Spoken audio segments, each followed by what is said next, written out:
How to fix Google Chrome high memory uses.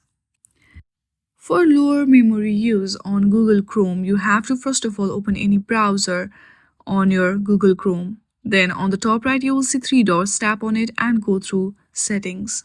From here on the left side, you will see performance option. Tap on it. From here, make sure that memory saver is toggled on. Once you toggle it on, the very next step you need to do is at the left side you will see extension option. Tap on it and make sure that there is no any unnecessary extension downloaded.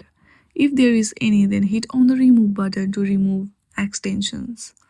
Using a lot of extension also cause high memory uses.